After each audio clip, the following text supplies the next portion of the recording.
नमस्ते दोस्तों, स्वागत है आपका की कोड प्रोग्रामिंग चैनल के पाइथन बेसिक सीरीज के पार्ट 6 में और Python related other important information के सेकंड पार्ट में। तो शुरू करते हैं आज का वीडियो।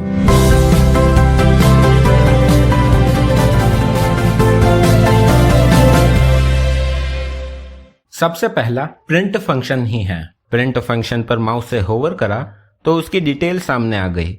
इसका डिस्क्रिप्शन आप पढ़ सकते हैं जो टेक्निकल लैंग्वेज में है, पर सिंपल भाषा में बताऊं तो टर्मिनल में वैल्यूज को एज आउटपुट शो करने का काम करता है प्रिंट फंक्शन। अब देखते हैं कि इसमें कौन कौन से आर्ग्यूमेंट्स पास कर सकते हैं। तो इसमें है पहला स्टार वैल्यूज कॉलन ऑब्जेक्ट है, यानी यहाँ पर स्टार का मतलब कई सारी वैल्यूज से है, जो कि कोई भी ऑब्जेक्ट हो सकती है जिसे हम आउटपुट में शो कराना चाहें। एग्जाम्पल कोई इंटीजर, स्ट्रिंग, किसी भी फंक्शन का रिजल्ट एटसेट्रा। सभी पाइथन में क्लासेस के ऑब्जेक्ट्स और इंस्टेंसेस हैं, जो मैंने पिछली वीडियो में भी बताए थे। उन सभी को प्रिंट फंक्शन में स्टार वैल्यूज वाले ऑप्शन में दे सकते हैं। अब आप सोचोगे कि आर्ग्यूमेंट्स क्या होते हैं। तो जो भी ऑप्शंस या वैल्यूज हम किसी भी फंक्शन में देते हैं उन्हें टेक्निकल लैंग्वेज में आर्ग्यूमेंट्स कहते हैं। हर एक आर्ग्यूमेंट को कॉमा से सेपरेट करके फंक्शन में देते हैं। आर्ग्यूमेंट्स को डिटेल में फंक्शंस वाले वीडियो में जानेंगे। पाइथन में कोई भी चीज हो उसे कॉमा से ही सेपरेट करते हैं, चाहे वो वेरिएबल हो, आर्ग्यूमेंट्स या आगे आने वाली लिस्ट, डिक्शनरीज वगैरह की वैल्यूज। वापस टॉपिक पर आते हैं और देते हैं प्रिंट फंक्शन के अंदर कई सारी वैल्यूज एक साथ प्रिंट होने के लिए। जैसे पहली वैल्यू दी 3 + 4 जो 7, एक इंटीजर की क्लास से बिलोंग होने वाला ऑब्जेक्ट है। सेकंड हेलो वर्ल्ड जो एक स्ट्रिंग ऑब्जेक्ट है। और लास्ट थर्ड दे देते हैं 2 + 1.8 जिसका आउटपुट 3.8 है, जो फ्लोट यानी डेसिमल क्लास से बिलोंग करता है। प्रोग्राम रन करेंगे और सभी वैल्यूज का आउटपुट मिल गया, जो कि एक स्पेस से सेपरेटेड है। इसी से अब नेक्स्ट ऑप्शन पर चलते हैं, सेप। इस ऑप्शन से अपन उन वैल्यूज को सेपरेट करने वाली स्ट्रिंग चेंज कर सकते हैं। SCP की डिफॉल्ट वैल्यू एक स्पेस है, इसलिए वो सारी वैल्यूज स्पेस से सेपरेट हो रखी थी। ऑप्शंस को चेंज करने के लिए उस ऑप्शन का नाम फिर इक्वल टू लगा के जो भी वैल्यू देनी है वो दे सकते हैं। लाइक एग्जांपल में यहाँ सभी वैल्यूज को एक डैश से सेपरेट करना चाहता हूँ, तो इन्वर्टेड कॉमा लगा के उसके अंदर डैश टाइप कर दिया। अब कोड रन करने पर देख सकते हैं कि इस बार सभी वैल्यूज डैश से सेपरेट है। इसे डबल डैश करने पर रन करा तो वैल्यूज डबल डैश से सेपरेट हो गई। अगर यहाँ SCP ऑप्शन ना डालूं तो पाइथन इसे स्टार वैल्यूज वाले ऑप्शन में ही समझ लेगा और इसका भी आउटपुट प्रिंट कर देगा। नेक्स्ट ऑप्शन है एंड। यह भी स्ट्रिंग डेटा ही लेता है और आउटपुट के लास्ट में क्या लगेगा वो कंट्रोल करता है।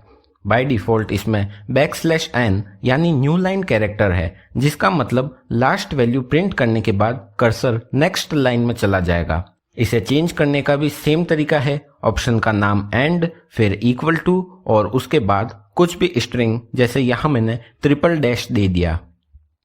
अब कोड रन करा तो जहां पिछले आउटपुट में कर्सर नेक्स्ट लाइन में चला गया और फिर प्रोग्राम एंड हुआ, वहीं यहां सिर्फ ट्रिपल डैश से एंड हो गया। Next option file and flush बाद के टॉपिक से। एंड ऑप्शन को इस एक और एग्जांपल से समझते हैं। जैसे यहाँ पर मैंने सबसे पहले प्रिंट फंक्शन से इस लाइन को प्रिंट कराया, जिसका आउटपुट आप देख सकते हैं। फिर इसके बाद इस प्रिंट फंक्शन के आउटपुट सारे शो होने के बाद जो एंडिंग में स्ट्रिंग लगेगी वो मैंने ये दे रखी है, जो कि सारा आउटपुट जो सिर्फ एक ही था फर्स्ट लाइन, ये प्रिंट होने के बाद एंड में ये स्ट्रिंग लग गई।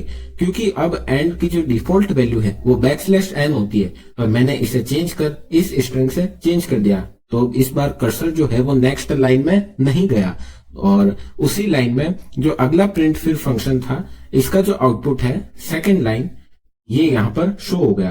पर क्योंकि अब इसके अंदर मैंने कोई एंड ऑप्शन नहीं दिया, तो इसका जो बाय डिफॉल्ट वैल्यू \n यानी न्यू लाइन कैरेक्टर है वही लगा रह गया, जिसके कारण जो है वो कर्सर जो है नेक्स्ट लाइन में चला गया और यहाँ पर फिर उसके बाद अगला जो प्रिंट फंक्शन का आउटपुट है लास्ट लाइन स्ट्रिंग, वो यहाँ पर प्रिंट होकर अगले लाइन में आ गई।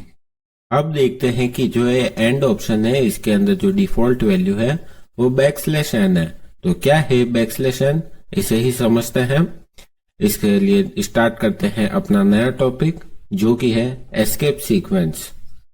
एस्केप सीक्वेंस वो कैरेक्टर है जिन्हें या तो डायरेक्ट टाइप करना मुश्किल है या इम्पॉसिबल है। जैसे सिंगल लाइन स्ट्रिंग में एंटर प्रेस कर नेक्स्ट लाइन में नहीं जा सकते, वो स्ट्रिंग ही एंड हो जाएगी। तो उसके लिए \n का यूज करके नेक्स्ट लाइन में जा सकते हैं बिना मल्टीलाइन स्ट्रिंग का यूज किए और सिंगल लाइन स्ट्रिंग को ब्रेक किए। अब टेक्निकल लैंग्वेज से हटके इसे इजी टू अंडरस्टैंड लैंग्वेज में समझने की कोशिश करते हैं। जैसे यहाँ पर मैं प्रिंट फंक्शन के अंदर एक एग्जांपल स्ट्रिंग प्रिंट कर रहा हूँ, लाइक के कोडर प्रोग्रामिंग। अब इसे रन करने पर के कोडर प्रोग्रामिंग जो है वो कंसोल में प्रिंट हो गया। अब मैं चाहता हूं कि जो के कोडर लिखा हुआ है वो फर्स्ट लाइन में प्रिंट हो, फिर कर्सर जो है वो नेक्स्ट लाइन में जाए और फिर प्रोग्रामिंग जो है वो अगली लाइन में प्रिंट हो। करके देखते हैं।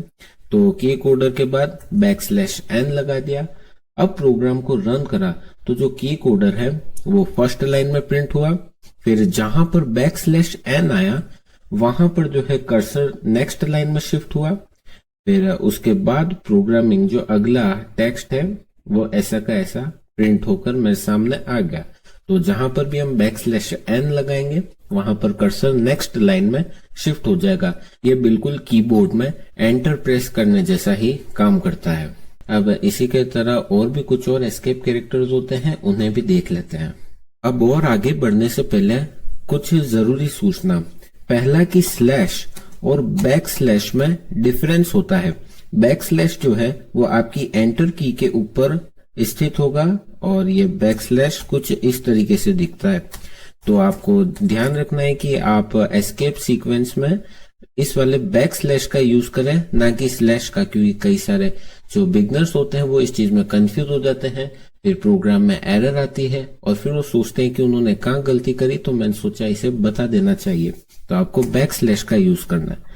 और दूसरा नोट कि आप ये सेम टू सेम इसका आउटपुट आप मल्टीलाइन स्ट्रिंग का यूज करके उसके अंदर एंटर की से डायरेक्टली एंटर प्रेस करके भी दे सकते हैं।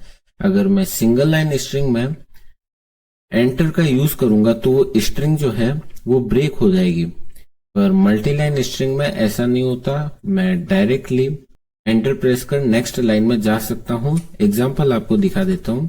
प्रिंट और फिर मल्टीलाइन स्ट्रिंग बनी। मल्टीलाइन स्ट्रिंग बनाने के लिए हमने स्ट्रिंग्स वाले वीडियो में देखा था कि 3 इन्वर्टेड कॉमास लगाने होते हैं। फिर इसके बाद के कोडर एंटर प्रेस करा और प्रोग्रामिंग, और फिर वापस मल्टीलाइन स्ट्रिंग क्लोज करने के लिए भी क्लोजिंग ट्रिपल इन्वर्टेड कॉमास ये लगा दिए।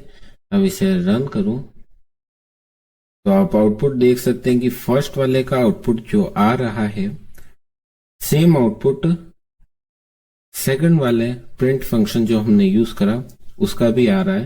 तो दोनों तरीके हैं आपके पास, या तो \n का यूज करें सिंगल लाइन स्ट्रिंग में, या फिर डायरेक्टली मल्टीलाइन स्ट्रिंग का भी यूज कर सकते हैं। और मल्टीलाइन स्ट्रिंग के अंदर कर्सर को नेक्स्ट लाइन में भेजने के लिए डायरेक्टली एंटर की का भी यूज कर सकते हैं।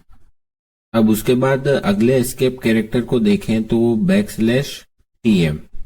अगर आपको टेक्स्ट के बीच में थोड़ा स्पेस यानी टैब स्पेस चाहिए, जैसे हम वर्ड फाइल में टैब की दबा के देते हैं, तो उस केस में \t का यूज करें। जैसे एग्जाम्पल कोड आप यहाँ पर देख रहे हैं। सबसे पहले हमने नेम कोलन टेक्स्ट दिया, तो नेम कोलन टेक्स्ट ऐसे का ऐसे प्रिंट हो गया। फिर \t देने पर यहाँ पर एक टैब स्पेस मिल गया। फिर उसके बाद जो नेम है जैसे के कोडर, तो वो यहाँ पर एज ए टेक्स्ट ऐसे का ऐसे आ गया।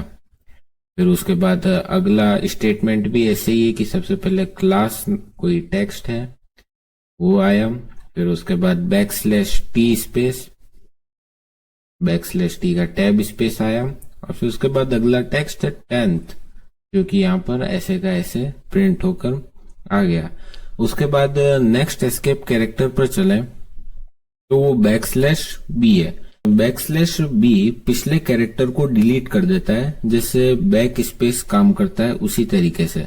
इसका आउटपुट देखें तो हेलो \b वर्ल्ड यहाँ पर इनपुट प्रिंट होने के लिए दिया, तो उसका जो आउटपुट हो गया तो \b यानी बैक स्पेस प्रेस हुआ और ओ जो है वो यहाँ से रिमूव हो जाएगा। तो उस केस में यहाँ पर आ जाएगा HELL और फिर वर्ल्ड, ओ जो है वो हट गया। उसके बाद अगला एस्केप कैरेक्टर डबल बैकस्लैश ही है। पाइथन में अगर हम स्ट्रिंग के अंदर बैकस्लैश लगाते हैं तो वो एक स्पेशल कैरेक्टर है।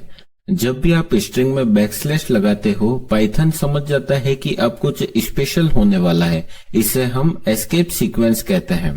तो अगर अपन लोग चाहते हैं कि पाइथन ऐसा कुछ भी ना समझे और डायरेक्टली आउटपुट में जो है वो बैकस्लैश ही प्रिंट करके दे दे, तो उस केस में हमें डबल बैकस्लैश यूज करना पड़ता है। जैसे यहाँ पर एग्जांपल के लिए आप ये एक फाइल नेम देख सकते हैं जिसके अंदर हमने प्रिंट फंक्शन का यूज करा है और उसके अंदर दिए हैं डबल बैकस्लैश 2 बार। तो डबल बैकस्लैश जहां पर भी दिए वहां पर बस सिंगल बैकस्लैश जो है वो प्रिंट हो गया। तो सिंपल और सीधी भाषा में कहूं तो डबल बैकस्लैश का एक ही काम है कि अगर हमें स्ट्रिंग में कहीं पर भी बैकस्लैश को अगर प्रिंट करवाना होता है तो डबल बैकस्लैश देना पड़ता है, क्योंकि अगर सिंगल बैकस्लैश देंगे तो पाइथन उसे समझ लेगा कि एस्केप सीक्वेंस आने वाला है। अब अगला एस्केप सीक्वेंस है बैकस्लैश और कोई सा भी इन्वर्टेड कॉमा। जैसे यहाँ कोई सी भी स्ट्रिंग है और उस स्ट्रिंग के अंदर ही हमें वो इन्वर्टेड कॉमा यूज करना पड़ जाए जिससे हमने स्ट्रिंग बनाई है, तो उस केस को हैंडल करने के लिए टेक्स्ट में जहां भी वो इन्वर्टेड कॉमा आ रहा है उससे पहले बस बैकस्लैश लगा दो। और अगर अपन ऐसा ना करें तो पाइथन को लगेगा कि ये स्ट्रिंग तो यहीं एंड हो गई है और बाद में क्या लिखा है वो इसे समझ नहीं आएगा और वो अपन को एरर पकड़ा देगा। तो यहाँ इसे ठीक करने के लिए लगा के बैकस्लैश और अब रन करते हैं तो देखते हैं कि यहाँ बिना एरर के कोड रन हो गया है और वो इन्वर्टेड कॉमास भी एज ए टेक्स्ट कंसोल में शो हो गए। अब इसके बाद नेक्स्ट एस्केप सीक्वेंस है बैकस्लैश आर। जिस तरीके से बैकस्लैश बी को हमने पढ़ा था कि वो कर्सर को एक कैरेक्टर पीछे ले जाने का काम करता है, उसी तरह बैकस्लैश आर उससे भी एक कदम आगे कर्सर को उस लाइन के ही स्टार्टिंग में ले जाने का काम कर देता है। जैसे यहाँ पर सबसे पहले प्रिंट हुआ होगा हेलो, हेलो के बाद बैकस्लैश आर आ गया, यानी कि वो कर्सर को ले गया उस लाइन के स्टार्टिंग में और उस स्टार्टिंग में कर्सर को ले जाने के बाद उसके आगे जो भी लिखा हुआ है वो उसे प्रिंट करवा देगा, जो कि लिखा हुआ है वर्ल्ड। अब तक जो एस्केप कैरेक्टर आपने देखे वो यूजफुल होते हैं, पर अब लास्ट के 3 ज्यादा काम के नहीं है या लगभग बिल्कुल काम के नहीं और ज्यादातर टीचर्स इन्हें पढ़ाते भी नहीं है, तो आप चाहें तो स्किप भी कर सकते हैं इन्हें। पर जो ज्ञान के इच्छुक है उन्हें बताना भी मेरा फर्ज है। तो इसमें सबसे पहला है बैकस्लैश एफ यानी फॉर्म फीड। इसका यूज जब पुराने टाइम पर प्रिंटर में आउटपुट शो करने थे तो उसमें नेक्स्ट पेज पर कर्सर भेजने के लिए होता था, पर अब तो आउटपुट टर्मिनल में शो होते हैं तो टर्मिनल पर नेक्स्ट पेज पर थोड़ी जा सकते। इसे लगाने पर कोई एरर भी नहीं आती, पर इसलिए यह इतना कोई काम का नहीं रहा बस। तो इसकी यही इंफॉर्मेशन है। फिर नेक्स्ट बैकस्लैश ट्रिपल ओ है। इसमें अपन उस ऑक्टल वैल्यू पर करेस्पॉन्डिंग एस्की कैरेक्टर प्रिंट कर सकते हैं। जैसे एग्जांपल अगर मैं प्रिंट कर रहा हूं बैकस्लैश 101 तो आउटपुट में ए शो हो जाएगा। अब यह भी किसी काम का नहीं, क्योंकि मैं बैकस्लैश 101 लिखकर ए प्रिंट करूं, इससे अच्छा डायरेक्टली ए ही लिख दो। इसी की तरह बैकस्लैश XHH भी है, बस डिफरेंस इतना है कि जहां मैं पिछले वाले में ऑक्टल नंबर दे रहा था वहां इसमें हेक्साडेसिमल नंबर दे देंगे। अब नेक्स्ट और लास्ट टॉपिक वेरिएबल से रिलेटेड कुछ और एक्स्ट्रा इन्फॉर्मेशन। पहला तो मैंने बता ही दिया था कि अपन एक साथ कई वेरिएबल्स असाइन कर सकते हैं। दूसरा, वेरिएबल्स को मेमोरी में से डिलीट करने के लिए डेल कीवर्ड का यूज करते हैं। एग्जाम्पल यहाँ एक ए वेरिएबल जिसकी वैल्यू 2 असाइन कर रखी है, पर डेल से डिलीट करते ही वो वेरिएबल मेमोरी से डिलीट हो गया। तीसरा, वेरिएबल की वैल्यूज अपडेट भी कर सकते हैं। जैसे यहाँ p की वैल्यू पहले 2 है जिसे बाद में 5 चेंज कर दी। लास्ट, अपन डायरेक्टली स्ट्रिंग के अंदर वेरिएबल को पुट कर सकते हैं या तो फॉर्मेट मेथड के थ्रू या एफ स्ट्रिंग की सहायता से। एग्जाम्पल, एक प्रोग्राम बनाते हैं जिसमें यूजर से उसका नेम और एज लेंगे और उसे स्ट्रिंग में पुट या फॉर्मेट कर प्रिंट करेंगे।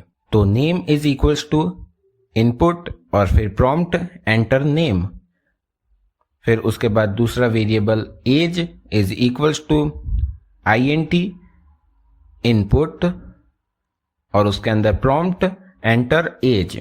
एज के लिए int फंक्शन भी यूज करा क्योंकि एज इंटीजर में होगी। फिर पहला फॉर्मेट मेथड से प्रिंट योर नेम इज, जहां नेम या कोई भी वेरिएबल डालना है वहां कर्ली ब्रैकेट एंड एज, फिर से एज वेरिएबल तो एक और कर्ली ब्रैकेट, स्ट्रिंग के इन्वर्टेड कॉमास क्लोज। फिर मेथड यूज कर रहे हैं तो डॉट लगा के मेथड का नाम फॉर्मेट ब्रैकेट और उसके अंदर वेरिएबल देंगे। पहला वेरिएबल नेम पहले कर्ली ब्रैकेट के लिए, दूसरा वेरिएबल एज दूसरे कर्ली ब्रैकेट के लिए। ध्यान रहे कर्ली ब्रैकेट और वेरिएबल्स का काउंट सेम रहे। कोड को रन करा, नेम डाला, फिर एज और रिजल्टेंट फॉर्मेटेड स्ट्रिंग हमारे सामने है। अब इसी का इजी और दूसरा मेथड इन्वर्टेड कॉमा से पहले खाली f लगा दो, फिर स्ट्रिंग एज इट इज और इस बार कर्ली ब्रैकेट के अंदर वेरिएबल्स डाल दो और डन।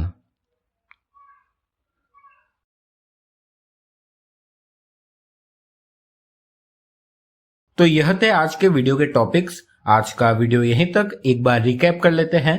सबसे पहले प्रिंट फंक्शंस के आर्ग्यूमेंट के बारे में डिस्कस करा, फिर एस्केप सीक्वेंसेस वही बैकस्लैश वाला तरीका, और लास्ट में वेरिएबल से रिलेटेड बची कुछ इन्फॉर्मेशन बताई।